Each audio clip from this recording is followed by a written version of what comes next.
जी अस्सलाम वालेकुम।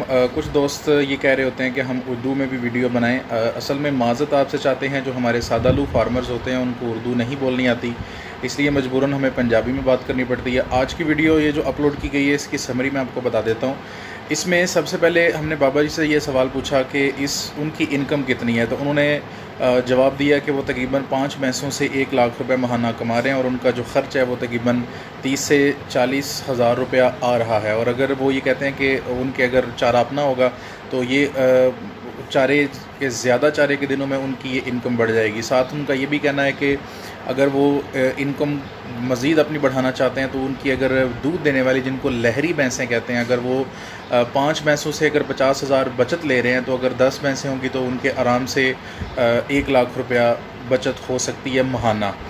इसके बाद हमने उनसे पूछा कि आप इस वक्त धूप में भैंसों को चरा रहे हैं तो क्या इसमें उनके दूध में कमी नहीं आती, क्योंकि जब धूप बहुत ज़्यादा बढ़ती है तो वो जिस्म से पानी निकाल लेती है, जिसको हम डिहाइड्रेशन कहते हैं। तो उनका कहना था कि नहीं, हमारे पास पानी का बंदोबस्त है, इसलिए जो किसान पानी का बंदोबस्त नहीं रखते उनको चाहिए कि वो पानी का बंदोबस्त रखें, यानी कि वो ऐसी जगह पर अपने जानवरों को चराएं जहां पानी का बंदोबस्त हो, चाहे वो बारिशी पानी हो। कोशिश करें कि गंदा पानी उनको ना पिलाया जाए। इसके बाद हमने मज़ीद उनसे ये सवाल किया कि उनका कुछ लोग कहते हैं कि जो वंडा है वो बेहतरीन वंडा कौन सा है, तो उन्होंने कोड़ी खल होती है एक, जो सरसों से भी बनाई जाती है, और वडेमे की भी खल होती है, वो बनाई जाती है। इस तरह एक और उसमें इंग्रेडिएंट्स डाले जाते हैं। तो उन्होंने कहा जी करा डाला जाता है और खल वगैरह डाली जाती है, तो ये उनकी नज़र में बेहतरीन वंडा है। और साथ में उन्होंने सब्ज़ चारा और फिर जो तूड़ी वगैरह है उसके बारे में भी हमें फिजिबिलिटी बताई। इस वीडियो में जो ख़ास बात हमने उनसे पूछी है वो ये पूछा कि कितनी ज़्यादा मेहनत उनको लगती है। तो वो कहते हैं कि मेहनत कितनी ज़्यादा नहीं है, लेकिन हाँ, इनका ध्यान रखना पड़ता है। अगर आप घर अपने बेड पर लेट कर और जानवरों को उनके बाड़े में रखेंगे तो फिर आपको कोई मुनाफा नहीं मिलने वाला।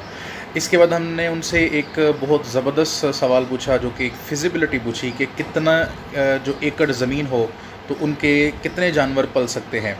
तो उनका कहना था कि अगर 10 किले ज़मीन यानी 10 एकड़ ज़मीन हो तो 50 जानवरों को पाला जा सकता है, यानी जानवरों को घर रख के। तो अगर आप 7 जानवरों को चराएं तो फिर ज़मीन कम भी हो तो गुजारा हो सकता है। जो एक ख़ास सवाल जो अक्सर फार्मर हमसे पूछते हैं कि वडेमे और वडेमे की खल में क्या फ़र्क है, तो उन्होंने कहा इतना ज़्यादा फ़र्क नहीं है। और उन्होंने बस बताया कि वो वडेमे होते हैं जो गर्मी में नहीं दिए जाते, वो गर्म होते हैं, और उनकी जो खल होती है उसमें भी तकरीबन इंग्रेडिएंट्स डाले जाते हैं। और एक और जो सवाल बहुत ही इम्पोर्टेंट पूछा गया वो ये था कि जिनकी ज़मीन अपनी नहीं है तो क्या वो ज़मीन के बगैर ये काम कर सकते हैं।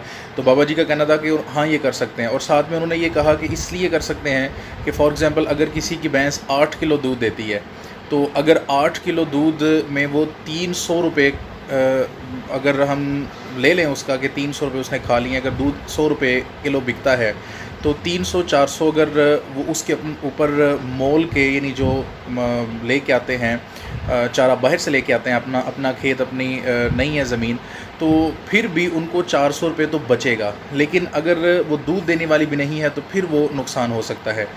इसके अलावा हमने उनसे एक बड़ा कड़वा सवाल पूछा। वो ये पूछा कि जब दूध देती हैं भैंसें, जिनको लहरी भैंसें कहती हैं, ताज़ी भैंसें कहते हैं, तो वो फिर तो बड़ा वारे न्यारे होते हैं, लेकिन जब वो सूख जाती हैं तो फंडर हो जाती हैं, तो फिर तो जो फार्मर होते हैं वो सर पे हाथ रख के रोना शुरू हो जाते हैं। तो इसकी भी उन्होंने फिजिबिलिटी बताई कि नहीं, ऐसा नहीं है, ऐसा बिल्कुल भी नहीं है। वो इसलिए कि अगर आपके पास 2 भैंसें, अगर हम हिसाब लगाएं, 2 भैंसें दूध देने वाली हैं और 2 भैंसें दूध देने वाली नहीं हैं, तो वो उनका खर्चा भी उठा लेती हैं। और इस तरह अगर मिकदार बढ़ाते जाएं, अगर 5 भैंसें दूध देने वाली है, 5 भैंसें दूध नहीं देती, वो भी अपना खर्चा उठा लेते हैं। इस तरह अगर हम 50 का हिसाब लगाएं तो उसमें से अगर 20 दूध देने वाली नहीं है, 20 दे रही हैं, तो वो भी उनका खर्चा उठा लेते हैं। तो ये बात उन्होंने कहा इसमें सदाकत नहीं है कि अगर आप के पास जो फंडर भैंसें होती हैं, यानी दूध कम देने वाली या ना देने वाली, तो वो समझ लें कि पल्ले से नहीं पड़ती, उनके लिए भी कोई ना कोई फिजिबिलिटी आ जाती है। तो ये हमने मेजर सवाल पूछे। आप सबके ताउन का बहुत शुक्रिया। चैनल को करिएगा सब्सक्राइब, साथ में बेल आइकन भी दबा दें ताकि जैसे ही नई वीडियो अपलोड हो उसको नोटिफिकेशन आपको मिलता जाए। वीडियो को लाइक ज़रूर कीजिएगा। और एक मतलब फिर माज़रत चाहते हैं हम कि चूँकि उर्दू में इंटरव्यू हमारे फार्मर्स नहीं देते, इसलिए हम कोशिश करते हैं कि उनसे पंजाबी में ही इंटरव्यू लिया जाए, और हम कोशिश करेंगे कि उसका उर्दू वर्जन, जैसे ये मैंने आपको बता दिया, तमाम उन दोस्तों को जिनको पंजाबी समझ नहीं आती वो ये हमारी बातें सुन के इस पूरी वीडियो की समरी खुलासा समझ सकते हैं। मुझे दीजिएगा इजाज़त। तो अगली वीडियो में आपसे मुलाकात होती है। अल्लाह हाफ़िज़।